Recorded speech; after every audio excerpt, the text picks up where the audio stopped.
This is Stephen J. Abramson. Today is September 29th, 2010, and this is part 2 of our interview with Mark Burnett, and this is for the Archive of American Television. We are in Malibu, California. So Mark, we were talking about Eco Challenge. Before we get into Survivor, I just want to ask one question about what did you bring from the Eco Challenge experience, or what did you learn from that you were able to use in Survivor? Eco Challenge taught me a lot of things, that camaraderie and human energy in collective groups was far more important than technical expertise and physical prowess. From a television point of view, it was much harder to shoot that than if those people would have been in one place, because I was chasing them over 300, 400, 500 miles of terrain with small camera crews, trying to capture the chemistry and dramatic arcs caused by the pressures of nature and the time clock that was the race. But the essence I captured was the interaction of human beings and the essence you can find when the fabrication and veneer of a person is stripped away by nature in the raw. And when the opportunity for Survivor presented itself, I knew that would be the focus of how I would want to approach storytelling. Survivor came to my attention while I was pitching Eco Challenge at Fox to an executive there called Lauren Correo. And while she liked Eco Challenge and saw how it may work for Fox, she said, something that's come to our attention. And I think this might have been in 1998, I can't remember. There's a nutty idea from a British producer called Charlie Parsons where so while I was pitching Eco Challenge, and Lauren had told me this really, what she thought nutty idea, but they had potential from Charlie Parsons, a British producer. That the idea was there was like a billionaire on a yacht offshore of an island, and a number of people would be on that island, and through the game the billionaire on the yacht would eliminate people week by week from the island. That was the essence of what I was told. What immediately appealed to me was the idea of people building a society on island, a la Swiss Family Robinson, Robinson Crusoe, Lord of the Flies. And Lauren said, we can't think of anybody else that could pull off a production this remote, this dangerous, on an island in a jungle somewhere than you, because of Eco Challenge, after all these years, it seems like you're well suited to knowing how to get this done without a major disaster. Plus, your storytelling sense of Eco Challenge seems to fit with this, although this is basically a game show. I agreed that I would meet with Charlie Parsons and talk about it. Turns out my neighbor in a canyon in Los Angeles, where I lived at the time, was the college roommate of Charlie Parsons, completely happenstance. And it was approaching Christmas, and there was going to be a Christmas party, and they invited both myself and Charlie and arranged we'd sit next to each other. And that's where the discussion of Survivor and my involvement began. And clearly I didn't see it as a game show, but more as a drama. And the rest is history. Charlie is a brilliant conceptual producer, great guy. And we worked together, and I acquired the North American rights to the genesis of this show. And 3 years later or something like that, ended up producing it for CBS. What was the show Expedition Robinson an inspiration for Survivor, the Swedish show? Or Subsequent to my initial meetings with Charlie, and while waiting for deals to be done and securing a US broadcaster, Charlie did go ahead and make a Swedish version of that original format idea called Expedition Robinson, which was very game showish, with a team in blue and a team in yellow, and did very well in Sweden. Then of course we went on and made our version of the original idea in America as a unscripted drama, and the rest is history. So what was your approach to casting? How did you figure out who needed to be on an island or a remote location? My approach to casting was a song that I'd heard of years early, which some of the lines were a butcher, a baker, a candlestick maker. And I felt that what was authentic to me would be if a bunch of people were marooned and a ship went down, there probably would be a lawyer, there'd be a doctor, there'd be a homemaker, there'd be a student, there might be someone from the military, a wide range of people from different ages, different races, different geographies, different incomes, who never would meet unless thrown together in this new society. And my premise and belief was that you'd find some probably white, preppy, blue blood, Yale kind of guy, and some South Central Los Angeles black guy. The two of them would never, ever converse in American society. But once you're on an island where the metric is no longer judging by the cloth you're wearing, the car you drive, the way you speak, but more judged by your usefulness to the society in that, can you make fire? Are you funny? Are you uplifting? Can you go fishing? Are you a contributor? That it would break down all kinds of stereotypes and people not giving each other the time to get to know them. And that was my premise, that this hodgepodge group, and you'd probably find that you had two kind of Ivy League, similar age, white guys, probably wouldn't get along. And that was my belief. Lots of different things have happened on Survivor, but that's what I thought the drama was. How would they all get along? And the underlying values of Survivor is very simple. A hodgepodge of people that have never met have to build a world. They don't know each other, but they've got to work together and figure out pretty quickly from first impressions and then second impressions, what do you like? Are you useful? Are you someone that I'd want to spend time with? And every week, someone is democratically voted out of the game. But the end game is that when there's a couple left, the couple that are left are appealing to the very people they eliminated to give them a gift of $1 million. So in the end, it's a management training exercise about kindness and the way you treat others. Because the harsher you treat them, the more unfair you are, the less likelihood they're going to give you a gift of $1 million.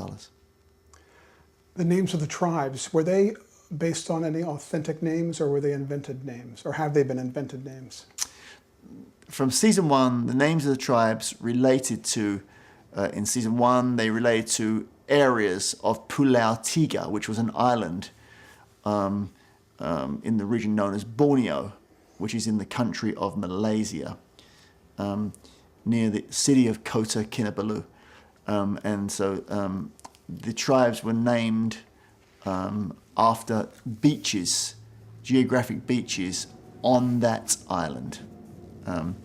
In year 2, and those names, just from memory, were Tagi and Pagong, if I remember correctly. Those were 2 beaches or inlets on Pulau Tiga. Second year, let's see if I can remember this, Kucha and Ogakor, which were Aboriginal names kucha meaning kangaroo, and ogakor meaning crocodile, both of which were prevalent in the area of the Australian outback on the river, the Herbert River, where we were shooting. I could go on and on, but... Survivor was a pioneering show in the world of reality. What was the key to selling it to CBS or to Les Moonves? What was the thing that pulled the trigger on the show? Survivor. At the time that I first pitched Survivor, I was making Eco Challenge for Discovery Channel. And so my first thing that I did was, I felt a sense of loyalty to Discovery Channel, and I took Charlie Parsons with me, and we went to Maryland, Bethesda, Maryland, where the old Discovery Channel offices were, and met with Mike Quattrone, who was the head of programming then at Discovery Channel, and pitched him this vision I had, feeling like, probably out of sense of loyalty, I should offer it to them. I'm sure they would buy it because Eco Challenge, was good, and they'd seen my sense of storytelling. So I think this was in 1998, I feel like. So maybe the first meeting with Charlie was 97, I can't remember. And they rejected it as if, it was a nutty idea and wouldn't work. I'm sure they've regretted that ever since, right? But I was very disappointed, and then went about setting meetings, and everybody rejected it, at first, including CBS. And then I went back to CBS the second time to meet with Leslie Moonves, who had seen Eco Challenge and liked Eco Challenge and my shooting style and a sense of that, I'd won an Emmy for that. And Leslie also felt that at that time, which was in 1999, looking forward to a summer 2000 airing, and this was in mid-99, I think, probably at the time, that Leslie felt that viewers were increasingly leaving network TV during the summer of reruns, and less were coming back in the fall.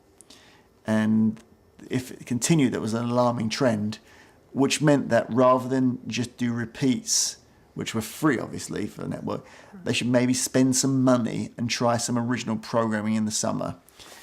And Leslie felt this was really interesting. This was kind of groundbreaking. But he had a problem, which was, first of all, Mark Burnett, I love Eco Challenge. Seemed like a really enthusiastic guy with a vision who probably execute based upon Eco Challenge. But, we do pilots. We don't give 13 hours on the air to untested network producers. And we're not going to be able to add someone to you because this is like, no one's done this before. And you're the closest thing that's probably likely to pull it off. So really from a cost basis, it's prohibitively expensive to risk 13 hours. And I explained I couldn't do a pilot because there's no point, right? There's got to be an end game. So I didn't want to do a special or a pilot. And I could see that while Leslie Moonves wanted cerebrally and emotionally to say yes to Survivor, that there was a cost issue. So I pitched him right there and then on the concept which I'd learned through Eco Challenge of sponsorship, and said, let's look at this like the Olympics. What if we found a series of sponsors who bought into not only some commercial on the show, but the associative marketing values? And we could even drop in products.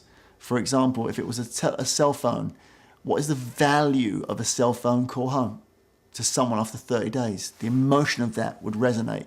What's the value of a slice of pizza? What's the value of a bottle of beer? A bottle of beer might cost a couple of bucks in our world.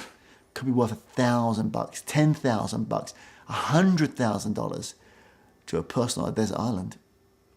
And Leslie stopped and said, wow, that's interesting. He said, you know what? Go work with my ad salespeople. going to give you 60 days to come up with sponsors. We'll pre-do a deal now and give you 60 days to prove this and to get those sponsors sold. Now, to my knowledge, I was the first person ever as a producer who was allowed to even work with the ad sales in that manner of going around America, because of Leslie being the boss, the boss's boss, right? Leslie was able to say, I think we should try this. I met with Joe Abazay, who was head of CBS ad sales, Chris Simon, and Joanne Ross, who worked underneath Joe Abazay. I got along very well with all of them. I could talk the talk on advertising because I'd had to, between Team American Pride, Regawa, and Eco Challenge, I'd had to deal with advertisers. That's what I had done to make a living. So I understood the marketing adjacencies, the associative value, the feeling, and I felt that Survivor could really work in this way. Anyway, so I went to New York and met with General Motors, and in one meeting they thought, this is interesting, we'll try this. Now we priced it in a way that the rating was just a very average rating, that it wouldn't be hard to meet the promise to the advertisers. We just wanted to prove this new type of television could work on television. Then I went to Target in Minneapolis and met with Target, and they agreed to come on board. And then I think another advertiser, I can't remember at this second, and Leslie called me and said, we're going to do this. I said, well, you give me 60 days. I think we only have 2 on board, and I'm confident we can get a third and a fourth, and you wanted 8. He said, no, my people tell me this is great. You're really good at this, and it's going to work out. And you know what? We're going to take a risk. Let's do this. Which was awesome. Awesome. Leslie Moonves gave me an opportunity. He knew that I, wasn't bullshitting him, that I, A, believed in what I was saying, and B, understood the advertiser's needs. And we went out and did it and made Survivor. And I found an island. I mean, when I pitched Leslie, I didn't even have the island. I had to go and find somewhere. But because of Eco Challenge, I had great experience in talking to foreign governments and trying to find places that would make sense. And so I went out and found Pulau-Tiga. What I especially liked about Pulau-Tiga was I'd seen it on a documentary, a National Geographic documentary years earlier called The Eagle and the Snake. In this area, there's a tiny islet, not even an island, 300 meters off of Pulau-Tiga, called Snake Island, where every night thousands of highly venomous sea snakes come ashore. And on Pulau-Tiga, there are incredibly beautiful and large sea eagles. And as the snakes swim between the islet and the island and come up to breathe, the eagles swoop down and try to catch them and eat them. And sometimes the snakes will turn around, if not capture properly, and bite the eagle. And there's incredible drama. It's a fantastic documentary, The Eagle and the Snake. So I'd seen this place. I knew that my vision was an inhospitable place for humans. I wanted snakes. I wanted Komodo dragons, monkeys. I really wanted, like wildlife, sharks. Well, on this island in Borneo, I had, monkeys everywhere. I had not Komodo dragons, which would have been too dangerous, but I did have large monitor lizards, which were 4 or 5 feet long. I had rats everywhere, which is what attracted the snakes ashore every night to eat the rats.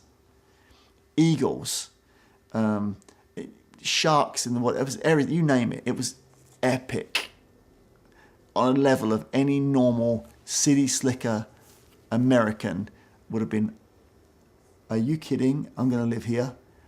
The noise at night was deafening. Every night, you would never walk more than 10 paces and not see a snake at night. Never.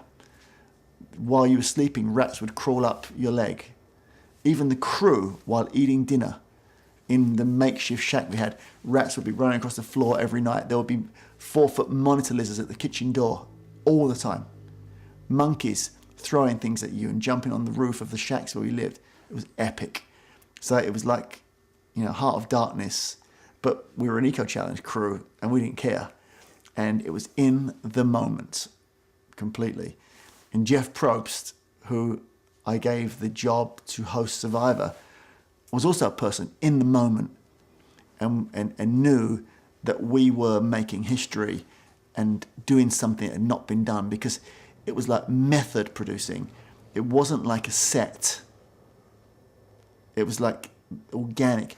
I remember when the lighting was first done on Tribal Council, which we built Tribal Council in the jungle, and I went for the first lighting test, and my comment was, I feel like I'm in Yankee Stadium, like with floodlights on me. And they said, but that's television lighting. I said, but I don't want that. Turn the lights around at the trees and just leave it ambient and make the light the glow from the fire. And so, and everyone told me it's underlit. This will never work for television. I said, but does it feel right? I want to make sure that the survivors who step onto Tribal Council believe they're at a sacrifice. Something important is happening. They're scared. They don't want to be here. They don't want to get rid of one of their own. Could they be going tonight? And the flicker of fire is something that would always be there at sacrifices throughout human history. It's the darkness. All sacrifices happen at night. You don't see daylight sacrifices. And also, the human resistance is greatly lowered by darkness and candlelight and firelight, where truth is revealed. Bright lights, the middle of the day sun, people are much more resistant and don't let down their guard and be authentic. And so these are just some of the things that was on my mind. Was Jeff Probst in the moment quality what led you to hire him? Jeff Probst had turned down so many offers to work when I spoke to him.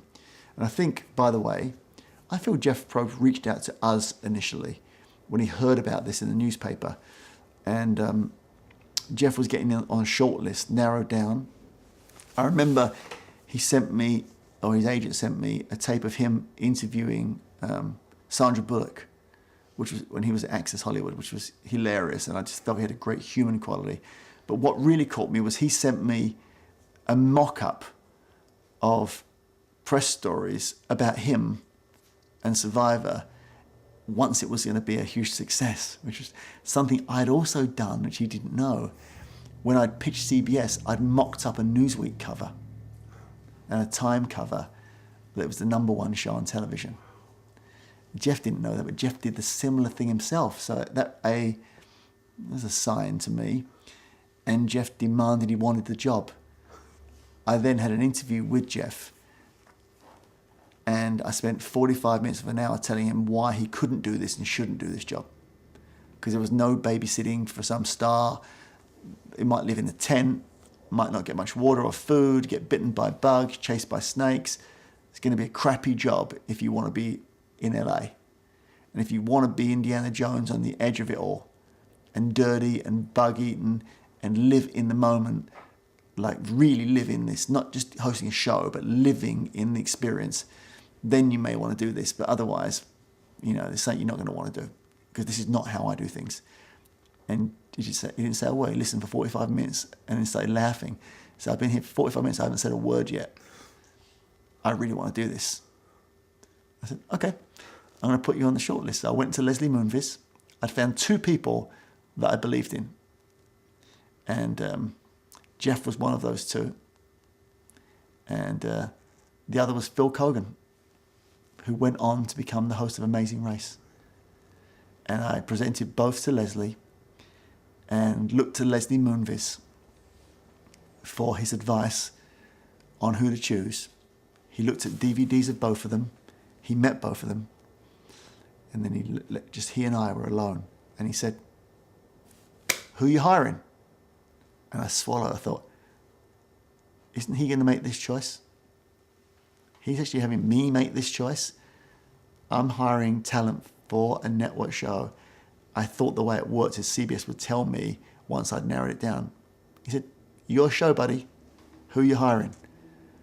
I said, they're both great, but my instinct's telling me Jeff Probst. He said, you have a host. It's great. With all the survivors that have aired. And by the way, that was probably one of the greatest moves. I'm friends with Phil as well, by the way, who obviously CBS benefited massively from that casting finals with 2 people left. But Jeff Probst, I've gone on as one of my best friends, one of Roma's best friends, and has become a showrunner on Survivor, an executive producer, and is not only much loved by 12, 14 million people every week on American TV. I mean, a decade unbeaten on Thursdays at 8. This season moved to Wednesdays without much fanfare or marketing, #1 on Wednesdays at 8. Unheard of. In fact, up from last year. And a lot of that is to do with Jeff. It's a great team, by the way. Many people on the team have been from season 1 together. And Jeff has taken a great leadership role. And I'm very grateful to Jeff. How much time do you spend prepping a location before the survivors actually are there? Survivor's an enormous production, and some of my people are on each location for a total of 6 months. It's mainly a movie crew who probably haven't done any television but Survivor. Big feature crew, mainly out of Australia. They're building roads, building sanitation, building tribal council, building challenges. It's enormous, but literally building roads that are not there, which are leave-behinds for the community. When we leave, sometimes remote communities are walking through the jungle to get supplies and water and have an exchange with other communities, and we leave well-made roads. We also pretty much sure to say environmentally leave every place better than we arrive. We video before we go, we photograph, and we video afterwards. It's a very environmentally conscious crew. We've had permits on my productions in World Heritage areas. I mean, we are, in terms of environmental consciousness and the way we run things, unparalleled as a crew. And, it's not me. I'm just the guy that, developed an idea into an unscripted drama and have been the vision behind it. But you're only as good as a team. And it's like, 400 people working on every production. There's probably 250 foreign crew, Americans, Brits, Australians, and a very multinational crew that we've picked up great people at each location and brought them with. So I don't know how many nationalities there are. 20 nationalities. How many Survivor marriages? 20. How many kids? I don't know, 40 that have come out of this crew who've worked together since, beginning this in 1999. And here we are sitting in 2010 with season 21 on the air, #1 on Wednesdays, and the same crew. I'd be nothing in terms of Survivor without that crew. One of your seasons was actually called Heroes and Villains. In the early Survivor seasons, did you know as you were casting who you thought would be the heroes and the villains? No. I have done a season called Heroes versus Villains, but that became obvious in retrospect. In casting, you're an idiot if you think you can predict behavior that you see in a casting air-conditioned room in Los Angeles to what may happen in a jungle. Everybody has their mean moments and kind moments. You're simply looking for A-type people who are diverse economically, racially, age, geographically, intent, belief, and they all have to be A-type people, and it'll fall. You can't predict. People who come in and say, I'm your villain, I don't want that person. How do they know what it's going to be like to suffer in like 100-degree heat, 100-degree humidity, and it rains for 4 days straight, and they haven't eaten for a week? They don't even know. How would they know? It's a matter of what the feeling is from them. In retrospect, making heroes versus villains is pretty obvious because I watched how they played the game. Even some of that was debatable, but it was good. Do you make the final casting choices yourself? Final casting choices are clearly the network's prerogative, but it's been a team for 11 years, and in the end, I suppose the very final sign-off is still Leslie Moonves, who, as you know, was head of the network and is now head of CBS Corporation, with cable channels, movie studio, billboards on the streets, television, Showtime, network, CBS network. But Survivor, he still signs off. He's a very detailed guy. But it's a collaboration. I mean, in the end, it's myself and Lynn Spillman, the same casting director from day one, and in the last few seasons, Jeff Probst, and the CBS executives. We argue about it. It's spirited, but in the end, it's a good team. And you got Nina Tassler, head of the network, sitting there. The head of CBS casting, the head of CBS publicity, the head of alternative programming. These people are all there weighing in. Why do people want to do the show? People want to be on Survivor because they want the adventure. Anyone who shows up for Survivor, who's applied to The Bachelor and American Idol and God knows what else, just want to be on TV. I don't really want that. I really don't want that. I want someone who wants an adventure. Jimmy Johnson, who's currently on Survivor, who's one of the most famous football coaches in America. He won 2 Super Bowls back to back. He applied for 8 years. Begged us to be on the show. Doesn't need to be on TV. What the hell does he care? He's already world famous. He wanted the authentic adventure. And that's the kind of people we want. What's your ratio of what you shoot and what makes the air? And what is the process of shaping all the raw footage into storylines and into episodes? I don't know the exact ratio anymore. I mean, a few years ago, I used to know these things by rote because I thought it mattered, but it really doesn't. But as you ask, around about 300 hours to 1 probably ratio, and thousands of edits, and 2 teams of composers per episode to score original music. And it's a labor of love. But the storylines are whatever they are, right?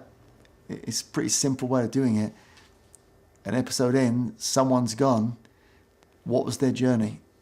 What was the journey of those who didn't get voted out? What was the journey of those who organised the ouster? What's the journey of those who are in the shadows, who don't really want to say anything, hoping they don't get voted out?